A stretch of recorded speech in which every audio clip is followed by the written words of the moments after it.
Bonjour à tous et bienvenue dans La Pastille, le nouveau format court de Course Épique. Cette pastille fera souffler de temps à autre un vent de fraîcheur entre vos oreilles, avec le meilleur de l'actualité running et trail, mais aussi des invités spéciaux ou encore des sujets sur le thème de la santé. J'imagine que la question vous titille, mais cette pastille ne remplace pas les formats habituels de Course Épique. C'est un format supplémentaire qui nous permettra d'échanger encore plus sur notre passion commune. Allez, je ne tourne pas en rond plus longtemps et laisse place à notre pastille du jour. Bonne écoute! Salut Sébastien, ça va?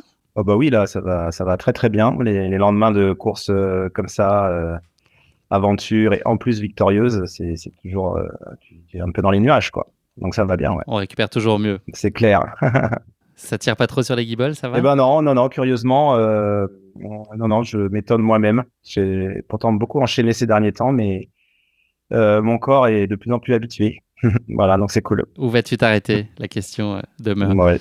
Sébastien, je t'ai déjà reçu dans le podcast, j'ai déjà eu ce plaisir-là. C'était l'épisode 90 qui s'appelle Thor et Adore, qui était consacré à ton Thor des Glaciers 2022. J'avais aussi reçu une de tes partenaires de 4 centimes, ton équipe de raid, Sandrine Béranger, dans l'épisode 92, où elle nous avait parlé de la Terre des Dieux, une course redoutable avec un taux d'abandon considérable, 73%. Qu'est-ce que tu pourrais dire à nos auditeurs de toi, pour ceux qui n'auraient pas écouté ces épisodes? Comment tu pourrais te raconter en 3-4 infos un peu clés, une présentation assez succincte de qui tu es, Sébastien? Oh, ben, je suis un passionné du sport outdoor, on va dire de tous les sports outdoor. Je me fais plaisir depuis 20 ans dans la pratique du raid aventure. Donc, le raid aventure, bah, c'est du kayak, de la course à pied, de l'orientation, du VTT, de la spéléo, etc. Et depuis quelques années, depuis 5-6 ans, je suis parti sur des projets solo qui me nourrissent également énormément. Mais je continue la pratique du raid aventure. Voilà, je suis un prof de PS passionné de sport outdoor et j'essaie de transmettre ça aussi à mes élèves. Voilà. C'est aujourd'hui une première pour ce petit format pastille que je lance là dans le cadre de Course Épique, qui est l'occasion de revenir sur des sujets d'actualité brûlantes, et en l'occurrence ça l'est puisque tu as bouclé la Chartreuse Terminorum il y a un peu plus de 24 heures à peine. Question que je voudrais classique pour démarrer avant cette actu chaude.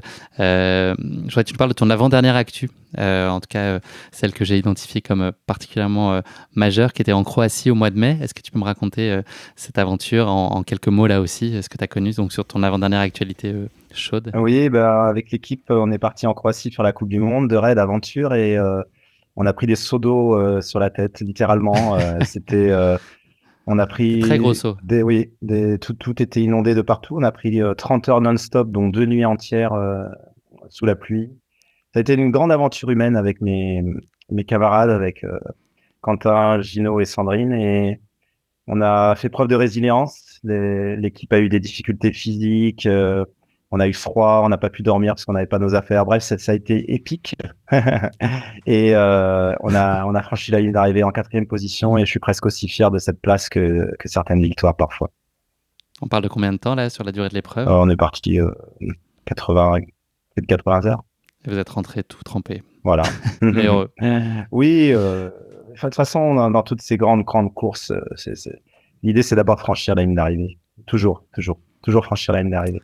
Et jusque-là, on a toujours réalisé ça, donc c'est bien. Je pense que tu auras l'occasion de nous le dire. En plus, c'est le genre d'épreuve qui te forge le caractère et durcit le cuir et qui fait que ça contribue d'une façon ou d'une autre à ce que tu réussisses aussi sur d'autres terrains, comme ça a été le cas sur la Chartreuse dont tu vas nous parler aujourd'hui. Seb, je vais te mettre en pause 1 minute, le temps de présenter la course. Tu peux intervenir bien sûr, mais en tout cas, juste pour expliquer, je vais un petit peu planter le décor pour les auditeurs qui ne connaîtraient pas forcément la Chartreuse Terminorum. Donc, c'est une course qui est composée de 5 boucles de 60 km, soit 300 km et 25 000 mètres de dénivelé positif.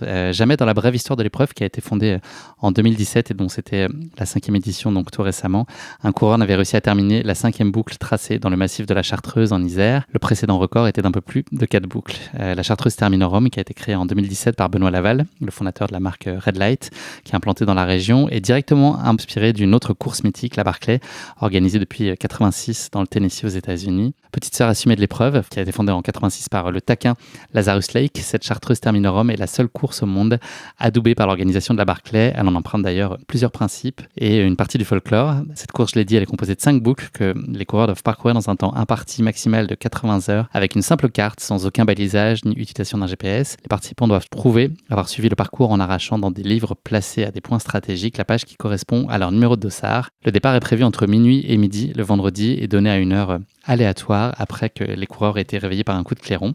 Clairon qui sonne également pour chaque participant choisissant d'abandonner. Ce qui n'a pas été ton cas, donc Seb, tu n'as pas eu le plaisir, tu as entendu le clairon de départ, mais c'est le seul que tu as entendu. Entre chaque tour, les coureurs doivent également, comme le bien nommé lieu l'impose, avaler un peu d'élixir de chartreuse. Je crois que ça titre 69 degrés d'alcool, c'est possible ça ?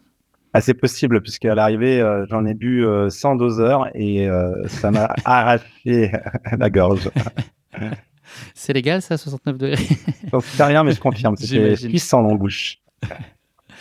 Au total, donc 38 participants ont été sélectionnés cette année. Je sais pas, ils ont eu la chance d'être sélectionnés, on peut dire ça ou pas, Sébastien ? Oui, je crois qu'on était 200 à candidater, donc oui. C'est ça, ouais. C'est une chance en tout cas d'avoir été choisi ou sélectionné après avoir envoyé une lettre de motivation aux organisateurs. Et donc, vous êtes tous élancés vendredi 16 juin à l'aube, donc tout récemment, à l'assaut du massif de la Chartreuse autour du monastère du même nom.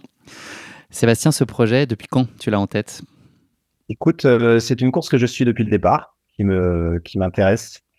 Et pour l'instant, jusque-là, je l'avais pas mis au calendrier parce que j'avais d'autres objectifs avec l'équipe. Mais cette année, comme je t'en avais parlé, j'avais l'idée de faire la Barclay. Et comme j'ai pas été sélectionné, j'ai pas eu cette chance-là, je me suis dit c'est que je dois faire la Terminorum, quoi. Pour moi, c'était un petit signe du destin. Et du coup, voilà, à l'automne, je me suis dit, allez, je suis candidate à la Terminorum. T'as pris ta plus belle plume. Exactement, j'ai essayé de convaincre l'organisation de me choisir. Voilà. C'est plus simple de trouver l'adresse mail de Benoît que celle de Lazarus, non ? Non, mais l'adresse de Lazarus, j'avais pas eu de difficulté. Okay. Tu nous expliqueras ton secret. Est-ce que c'est une course qui t'effrayait ? Elle a une réputation évidemment un peu effrayante puisque personne ne l'avait terminée jusqu'à maintenant. Est-ce que c'était le cas pour toi ou est-ce qu'elle te paraissait sur le principe envisageable ? Non, écoute, honnêtement, elle ne m'effrayait pas. Sur le papier, elle me paraissait vraiment difficile quand même à réaliser parce que je faisais les calculs horaires avec le dénivelé. Je me disais que c'était sans doute très compliqué. Mais bon, mon passé de sportif et de raideur m'a fait vivre des choses tellement effrayantes, entre guillemets, que 300 km en Chartreuse, non, j'étais pas effrayé. J'étais excité, j'étais intéressé. Le défi de relever cette course-là et de finir. Oui, c'était très motivant, ça c'est clair. Ouais. Dans quelle disposition t'es arrivé mentale de ce qu'on aperçoit ? Tu étais dans des très bonnes dispositions et confiante physiquement. Est-ce que tu étais bien là au sortir notamment de ta compétition en Croatie, mais globalement c'était une période où tu te sentais dans les meilleures dispositions. Je crois que tu nuançais un peu cet aspect-là dans une interview post-course. Oui. Voilà, comment tu t'es présenté ? En fait, non, c'était la grosse incertitude parce que j'ai vachement enchaîné ces derniers temps. J'ai fait une course de 500 km en Sicile. Il y a peu de temps, j'étais en Croatie. Et il y a 2 semaines, j'organisais un raid de 30 heures non-stop où j'ai pas dormi pendant 2 jours également. Donc, nickel. C'est vrai, je suis pas arrivé dans les meilleures dispositions, on va dire, mais l'essentiel, il n'était pas là, c'est que j'avais très envie, en fait. Et je crois que sur des courses comme ça, le fond, tu vois, l'endurance fondamentale, je la perds pas, je l'ai. J'ai fait 2-3 séances sur le Ventoux quand même pour maintenir du dénivelé. Mais après, ce qu'il faut, c'est juste avoir envie, quoi. Et j'avais vraiment la motivation. Pas la forme de ma vie, mais j'avais vraiment la motivation. L'objectif pour toi, c'était de terminer, j'imagine, évidemment. Est-ce qu'il y avait un enjeu de position ou c'était d'abord et avant tout d'aller au bout de ces 5 tours ? Oui, alors l'idée, c'était de finir, bien sûr. Après, je t'avoue que quand je suis sur une ligne de départ, c'est avec un dossard, si je peux gagner, je me gêne pas, quoi. Donc, quelque part, être le premier finisher de la Terminorum, c'était quelque chose, ça devait flatter mon ego, j'avais envie, mais c'est sûr, et c'est pas pareil, quoi. Voilà, c'est pas pareil d'être le premier ou pas, quoi. Le coup de clairon, il a retenti à un horaire un peu fourbe quand même, 4h48 vendredi dernier.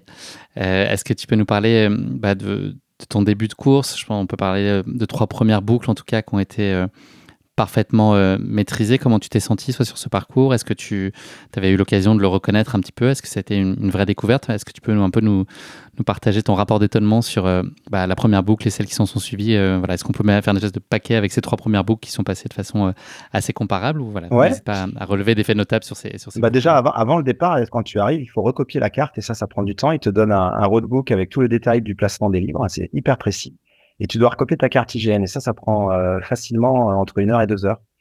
Donc, j'ai fait ça jeudi soir en arrivant. Du coup, je me suis couché un petit peu Ce qui veut tard. dire que c'est la carte avec laquelle toi tu pars, Ouais, c'est là, tout ça? le monde, chacun vient avec sa carte IGN et recopie le tracé de l'organisation, en fait. C'est très intéressant. Donc, tu pars avec ta carte, tu as tous les emplacements et tu as surtout un roadbook très détaillé qui t'explique que le livre est à tel croisement au nord-ouest, etc. Donc, j'ai pas beaucoup dormi. J'ai dû dormir 5 heures déjà dans la nuit de jeudi à vendredi, puis le clairon a sonné. Et là, je m'étais dit que sur ce premier tour, parce que j'avais pas reconnu et dans le cahier des charges, on ne doit pas demander les cartes et les parcours aux concurrents des années précédentes. Ça fait partie un peu des règles. Donc, je m'étais fixé de respecter cette règle. Donc, je suis arrivé comme ça sans connaître et je me suis dit que de toute façon, je connaissais un petit peu la course d'orientation, ça devrait aller. Donc, malgré tout, c'est comme sur la Barclay, la difficulté, c'est quand même quand tu arrives au bon endroit, c'est de trouver ce livre, hein, parce que quand c'est derrière un rocher, il y en a quand même pas mal par endroit des rochers, et donc je m'étais dit le premier tour surtout, tu restes en groupe, quoi, tu restes avec des anciens de la Terminorum et tu prends tes marques. Et c'est ce que j'ai fait. On est parti à 8, on était 8 très rapidement, dont Aurélien Sanchez qui avait déjà fait, et puis il y avait Gaëtan Janssen, il y avait François aussi, des anciens. Et du coup, je me suis dit, bon, bah, t'es très bien là, t'es au chaud. Et puis, c'était fun, on partageait, on échangeait. Euh, Ton sentiment sur le terrain et le parcours? très vite, c'est droit dans la pente, c'est très raide, avec quelques passages bien techniques, en bord de falaise, donc c'est tout de suite très joli. Bon, je me rends compte tout de suite que je suis limite au niveau cardio, que ça va un petit peu vite pour moi, mais bon, je m'accroche et puis je me dis que tout le monde est peut-être un peu en sur-régime, que c'est le début, quoi. Et après, on se retrouve à 4, après, on se retrouve à 3. C'était marrant, il y avait un petit groupe de tête là qui variait en fonction des petites erreurs, parce qu'on a quand même perdu quelques minutes de ci, de là, à chercher les lignes ou autres. Mais bon, parfois, c'est moi qui trouvais le bon emplacement tout de suite, donc c'était sympa. Puis au premier tour, comme t'es groupé, t'arraches le livre, t'arraches les pages des copains, puis tu leur donnes. Tu vois, il y a une solidarité aussi de gagner un petit peu de temps comme ça. Donc le premier C'est tour, quoi l'esprit là? Ça discute, vous prenez le temps d'échanger, enfin, oui, ou c'est plutôt très recueilli et non, on chacun est échange concentré quand sur son même. effort? Non, on échange quand même, pas des masses, mais on échange et puis on s'encourage et on parle d'autres choses. Par moment, tu as des conversations autres, dans des longues montées ou autres, tu passes le temps. Voilà, et puis on a fini à 3, finalement, ce premier tour. Et je suis reparti avec François, qui m'a accompagné tout le deuxième tour, et notamment la nuit. Et c'était bien parce que j'étais toujours pas super, et lui me paraissait plus à l'aise. Et il continuait à bien me briefer sur le parcours. Tu vois, il me disait, tiens, regarde à cet arbre, juste après, il y a ce sentier, regarde ce repère, etc. Tu vois, il était vraiment hyper prévenant avec moi et sympa. Il se disait que j'avais de grandes chances d'y aller. Et de toute façon, je lui avais dit que je voulais aller au bout. Et du coup, c'était un peu mon guide. Et lui était parti pour 3 tours. Et au bout d'un moment, il me dit, oh, bah, je vais peut-être m'organiser, mais autant je vais continuer. Et donc, du coup, on finit ce deuxième tour à une super allure, puisque je crois qu'on a 8 heures d'avance sur le timing. Je crois qu'on termine le deuxième tour en 24 heures, tous les deux. Et on décide de repartir ensemble au troisième, de continuer notre collaboration. C'était super sympa. Et puis, on se tirait, si tu veux, j'étais parfois un peu mieux que lui en montée, il était mieux que moi en descente. Du coup, on se complétait bien. On se complétait vraiment très, très bien. Et puis, on part sur le troisième. Et là, très vite, il se sent moins bien. Il a envie de dormir. Et là, je pars et je le reverrai pas. Il a eu du mal à finir le troisième, mais il s'est arrêté là. Et vraiment, je le remercie pour tout ce il a fait pour moi parce qu'il m'a vraiment aidé. Et après, voilà, ce troisième tour, je me retrouve seul. Et finalement, je me retrouve dans mon rythme, à moi, vraiment. Je m'accrochais un peu à François dans le tour d'avant, donc c'était parfois pas évident. Et là, je me retrouve dans mon rythme et puis je fais encore un super chrono. Et là, à la fin du troisième tour, je me dis que c'est bon, quoi, que faut pas que je me blesse. Bon, voilà. Bon, si ce n'est que j'ai un Tu gros commences à avoir une problème. douleur au pied là? Là, ouais, je commence à avoir des échauffements, tout ça, mais rien de dramatique. Par contre, j'ai un vrai problème d'alimentation. Ça fait déjà depuis le début du deuxième tour que j'arrive plus à m'alimenter. Bon, j'ai l'habitude, donc je fais marcher la lipolyse. Je fonctionne avec la crème anglaise et des pompes potes. Donc, pour 60 km, j'ai une crème anglaise et deux pompes potes sur les tours 2, 3, 4. T'avais une équipe autour de toi? Alors je devais être seul et puis finalement j'ai un ami Yann qui m'a accompagné au dernier moment et ça a été extraordinaire. Il m'a massé, il m'a soigné les pieds, il s'est occupé de moi mais de façon parfaite et il m'a bien à chaque fois Comme j'avais de l'avance, tu vois, j'ai pris 1 heure de pause entre les tours 2-3, 3-4 et 4-5, en dormant une demi-heure et en essayant de m'alimenter, et en me faisant masser. Et ça a été bénéfique, ça aussi. La quatrième boucle, elle a été un petit peu plus compliquée. Oui, c'est sûr, c'est la deuxième nuit, tu vois. Donc, déjà que la première, la nuit zéro avant le départ, elle est courte. La première nuit, bon, ça passe. Avec François, on s'est bien passé. La deuxième, ouais, elle commence à être dure, hein, parce que là, tu as envie de dormir. Alors, tu fais une petite pause ou deux, t'allonges par terre. J'ai rangé la carte à la fin du deuxième tour. Je connaissais par cœur le circuit, donc ça, c'était confortable. Mais j'allais moins vite. Ouais, c'est sûr, j'allais moins vite, mais c'était prévu. Et malgré, j'allais toujours moins vite, mais plus vite que les temps de 16 heures par tour. Donc, ça restait. Je crois qu'il y a que le dernier tour où je dépasse un tout petit peu les 16 heures avec l'heure d'arrêt. Donc, ça À aucun restait. moment ça a été un sujet de pression, la barrière horaire. Non, très vite, je me suis rendu compte après le deuxième tour que les conditions étaient parfaites, en fait. La cinquième boucle, vous avez le choix sur le sens par lequel vous voulez l'emprunter. Quel choix tu as fait? Qu'est-ce qui a déterminé en fait le choix du sens pour cette cinquième boucle? J'ai vachement hésité. Et dans un premier temps, j'avais choisi, entre guillemets, la mauvaise boucle, celle qui partait pas dans la rivière, parce que je m'étais dit, je vais me soigner les pieds et si je les mouille direct, c'est quand même dommage. Et puis, en regardant les temps que j'avais fait à chaque tour, je me suis rendu compte quand même que j'étais plus rapide sur un certain sens, enfin, sur le sens qu'on appelait anti-horaire, le premier, la boucle 1 et 3. Et du coup, je me suis dit que j'allais. Et en plus, j'ai discuté avec les concurrents que je croisais. Alors, ce qui est sympa dans la Terminorum, c'est que tu repars à chaque fois dans l'autre sens. Et du coup, tu croises tes poursuivants. Tu les croises à l'endroit où ils sont. Donc, tu te rends compte un petit peu de l'écart, mais surtout, tu échanges avec eux, tu leur demandes comment ils vont. C'est très fraternel.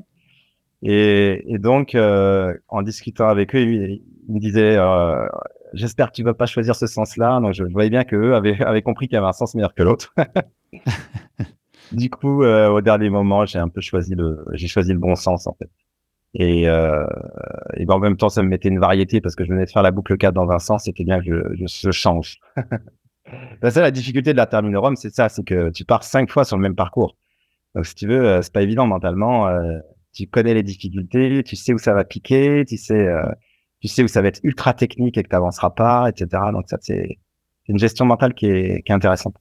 Est-ce qu'on peut dire que tu prends du plaisir quand même? Par exemple, sur cette cinquième boucle, tu as déjà un certain nombre de kilomètres et d'heures dehors derrière toi. Est-ce que tu arrives à prendre du plaisir, d'autant plus que tu te dis que, a priori, sauf blessure ou imprévu, rien ne t'empêchera d'atteindre la ligne d'arrivée? Est-ce que c'est un sentiment que tu as ressenti ou est-ce que c'est quand même, malgré tout, la souffrance physique qui prend le dessus et peut-être un peu de lassitude mentale? Non, la troisième nuit, tu peux pas parler de plaisir. Si je prends du plaisir les deux, trois premières heures, je suis de jour encore, enfin, j'ai même plus que ça, mais je repars. Yann m'a vraiment soigné. J'ai l'impression d'être tout neuf, donc je me dis waouh, je vais aller vite, ça va être super. Donc première côte, je me fais vraiment plaisir à retrouver des sensations de vitesse. Mais très vite, le sommeil m'attrape. Et là, je me dis ah non, ça va être long. Et donc, je me fais 2 jours une première sieste de 20 minutes et je repars bien, heureusement, mais il a fallu que j'en fasse plusieurs. Donc, dans la dernière nuit, franchement, on parle pas de plaisir, on parle de quoi? D'aboutissement. Tu vois, c'est la dernière. Tu sais que chaque livre que tu vas trouver, tu le reverras plus. Et à chaque fois, je comptais mes pages pour pas me tromper, pour pas en oublier un pareil tour de rythme, tu vois. Mais le dernier tour, là, tu rejoins la ligne d'arrivée, alors que jusque-là, c'était pas ça, quoi. C'est une autre démarche mentale. Donc le plaisir, il est là en se disant, ça y est, tu vas au bout, là. Tu vas au bout, tu vas le faire, c'est fini. Et c'est ça qui motive, en fait. Tu as bouclé cette Chartreuse Terminorum à 4h15 du matin, 4h14 pour être précis. C'était hier, lundi 19 juin, au bout de 71 heures et 26 minutes d'effort. Donc très largement en dessous des 80 heures maximales qui étaient allouées pour réussir ce parcours. Est-ce qu'il y a de la place pour l'émotion à ce moment-là ou est-ce que c'est vraiment l'épuisement physique qui domine ou est-ce que tu as une approche très concrète des choses? Tu as accompli ta mission et réalisé ce que tu avais décidé et programmé de faire? En fait, Une analyse un peu plus froide finalement. oui, c'est pas une émotion comme quand c'est un truc surprise un peu. Tu vois, c'est quelque chose que j'ai mûri pendant la course. Très rapidement, j'ai senti que ça allait être faisable. Donc, j'étais très ému, j'étais très heureux. Mais c'est pas comme quand tu finis une course au sprint. Tu vois ce que je veux dire? C'est quelque chose que tu as anticipé vachement en fait. Et dans tout le cinquième tour, je l'avais anticipé. Et après, oui, c'est un peu la libération. Tu touches le rocher là et c'est terminé. Et enfin, tu peux te poser et prendre le temps et échanger. Et oui, c'est une émotion contenue, j'ai envie de te dire, mais c'est une profonde fierté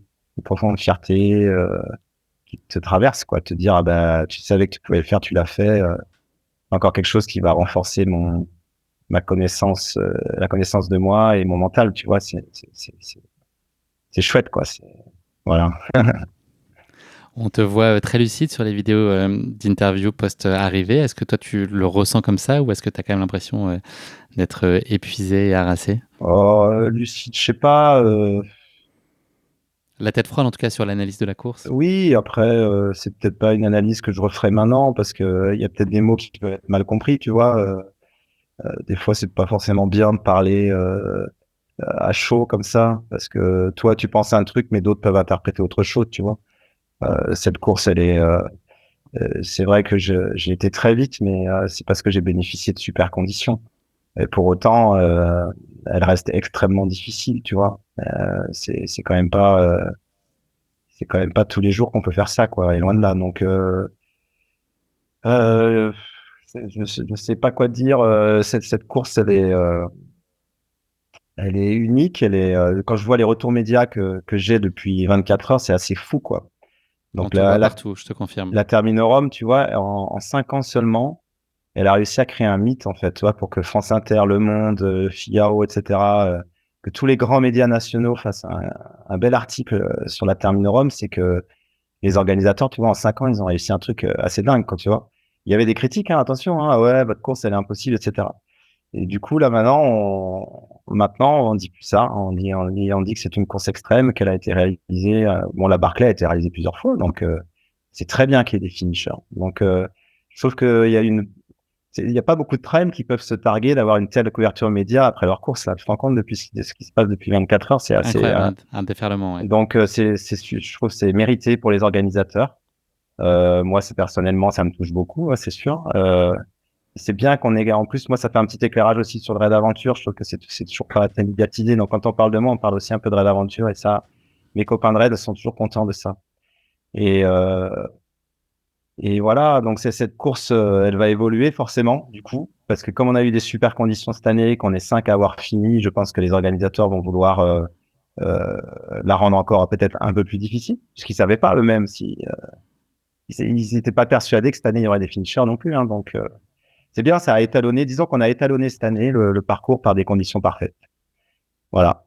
Ça a été quoi, justement, les clés de la réussite? Si tu avais voilà, deux, trois composantes clés, comment tu expliquerais que pour toi, ce soit aussi bien passé, que tu aies pu réussi à la finir, que tu l'aies fini en première position? C'est quoi, selon toi, ce qui a contribué à cette réussite-là? Alors, bah, moi, c'est clairement François Deveau sur les 2 premiers tours.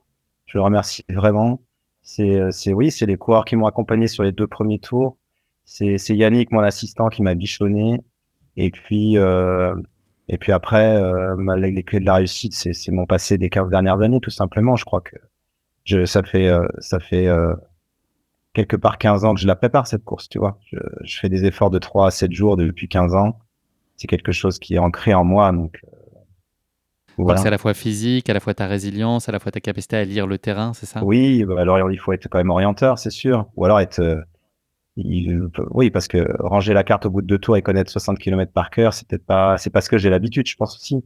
Mais bon, voilà, c'est un ensemble de facteurs qui fait qu'aujourd'hui, je réussis sur ce genre de course. C'est mon histoire, en fait. C'est une évolution du sport que je pratique depuis le 110 mètres haies quand j'avais 15 ans jusqu'à aujourd'hui, tu vois. Est-ce que tu as été surpris de ton niveau de performance et d'avoir finalement tant de marge sur la barrière? Parce que finir, c'est une chose, mais tu étais très large. Est-ce qu'au regard des conditions physiques avec lesquelles tu t'es présenté sur la ligne de départ, est-ce que c'était une surprise pour toi? Ouais, non, parce que depuis que j'ai fait 2 fois la traversée des Alpes, depuis que j'ai fait 2 fois 600 kilomètres sans m'arrêter, tu vois, en fait, j'ai vraiment, c'est les ultra longues distances, c'est vraiment quelque chose qui me fait plus peur, quoi. Alors là, tu vois, même le Tour des Glaciers m'a conforté là-dedans, puisque le Tour des Glaciers, c'est 450 kilomètres, c'est 124 heures. Donc là, finalement, en termes de durée, la Terminorum, c'est quelque chose qui est vraiment très accessible en ce qui me concerne. Donc, ouais. Non, non, je suis pas, si bon, les conditions étaient parfaites. Je pensais lutter pour être en 78, 79 heures, tu vois. Vraiment pas en 61, c'est sûr. C'était important pour toi d'être premier. Tu nous as dit tout à l'heure que quand tu présentes sur la ligne de départ, c'est quand même en soi un des objectifs. Ça change quelque chose puisque vous avez 5 à avoir terminé. Je l'ai cité, il y a eu Michael Berton, l'Espagnol Albert Herrero Casas, Benoît Bachelet et Nicolas Moirou.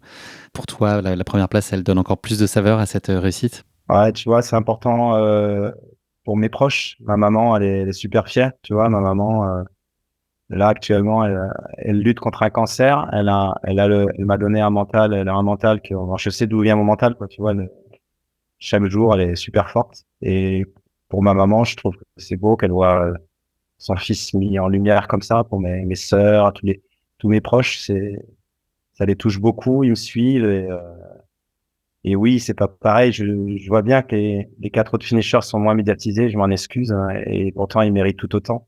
Et je les ai croisés et on s'est félicité. Nicolas m'a même donné un gel. Enfin, tu vois, on s'est aidé. Albert, l'Espagnol, il m'a réveillé en plein milieu du sieste parce qu'on se croisait en fait sur le dernier tour quand on faisait pas dans le même sens. Il y a une vraie fraternité dans tous les coureurs de la Termine-Rome. Tout le monde s'aide comme dans les premiers tours. Donc c'est vrai que depuis 24 heures, je suis beaucoup mis en lumière et je trouve que les 4 autres pas assez en tout cas. Mais c'est toujours un peu ça, les médias, ils s'intéressent beaucoup au premier, quoi. Voilà. Et oui, Rendons leur hommage aussi ici, félicitons-les pour cette Ah bah performance. oui, oui, oui. Eux aussi avaient de la marge. Justement, le fait qu'il y ait 5 finishers, donc je l'ai dit, la course, il n'y avait pas eu de finisher jusqu'à maintenant.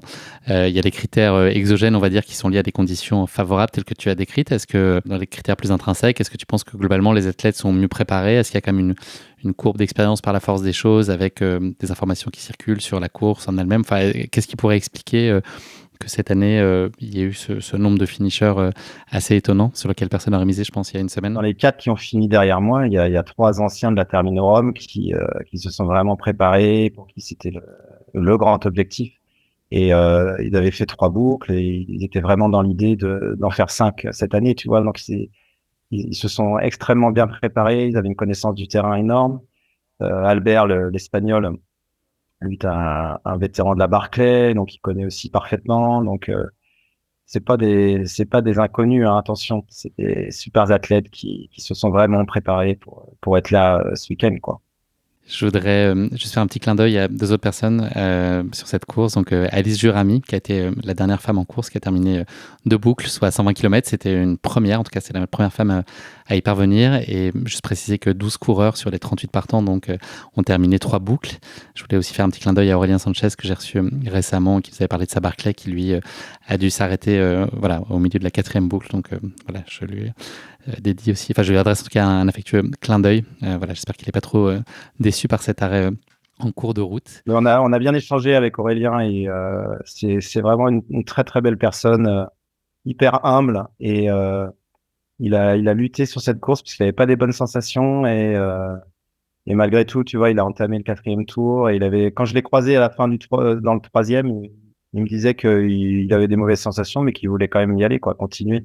Bon, après, la douleur était trop forte, mais c'est un sacré beau personnage du trail running français et Il est génial. qu'il ait gagné la Barclay, tu vois, c'est quelque chose qui restera à vie pour lui et c'est fantastique. Un très, très bel homme et puis très bel athlète, c'est clair. Ouais.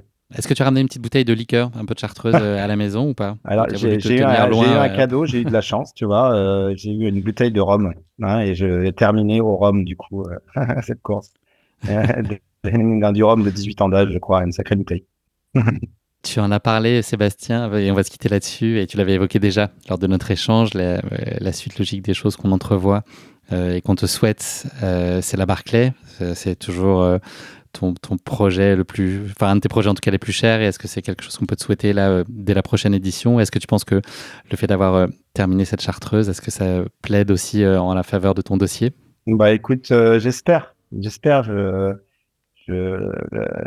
Laz était là sur les 2 premières éditions, donc je pense qu'il va suivre au moins les résultats et que la ligne supplémentaire que j'ajouterai sur ma lettre fera pencher la balance du bon côté. Je le souhaite. Écoute, je pensais que mon CV suffirait, que ma lettre était suffisamment bien tournée l'année dernière pour. Après, on a échangé avec Laz parce que quand il est sympa, hein, il a envoyé un courrier à tous les non retenus pour expliquer ses choix. Et quand j'ai lu ses choix, j'ai pas compris. En fait, on a échangé et je crois il avait un peu vite lu ma lettre, quoi. Donc, c'est presque, il n'avait pas compris qui j'étais. Et donc là, j'espère que maintenant saura un peu que Je devrais y passer un petit peu plus de temps, effectivement. voilà, que je peux peut-être faire quelque chose sur sa course. J'espère qu'il en sera conscient. Merci beaucoup, Sébastien. Merci de nous avoir partagé cette Chartreuse Terminorum. Bravo pour cet exploit retentissant. Je suis très heureux pour toi et tu nous as fait rêver. Et puis bravo aussi aux 4 athlètes qui ont réussi à aller au bout de ces 5 boucles. Je te souhaite que ton rêve de Barclay prenne corps très rapidement et dès l'édition de l'année prochaine. Ce serait une belle nouvelle pour toi et puis on serait ravis de t'y suivre, tu peux en être sûr. Merci de t'être essayé à cette première pastille. Voilà, j'espère que la prise de la pastille s'est bien passée pour nos auditeurs et je te dis à très bientôt. Je suis sûr qu'on aura plein de belles occasions et que tu as encore beaucoup de courses épiques à venir à partager avec nous et tu auras toujours une place au chaud derrière un micro dans ce podcast. Avec grand plaisir, Guillaume. Merci beaucoup. Merci d'avoir écouté cet épisode. Si vous l'avez écouté jusqu'ici, c'est qu'il vous a probablement plu. Alors n'hésitez pas à noter le podcast et rédiger un avis sur votre plateforme d'écoute favorite. C'est essentiel pour soutenir ce travail indépendant. Cela ne vous prendra que quelques secondes et ça change beaucoup de choses pour le podcast. Et pour être sûr de ne manquer aucune course épique à venir, n'oubliez pas de vous abonner sur votre plateforme d'écoute. Merci encore infiniment pour votre soutien, votre fidélité et vos chaleureux messages que je lis et auxquels je réponds avec un immense plaisir. S'il vous plaît, continuez. À très bientôt pour une nouvelle course épique, évidemment.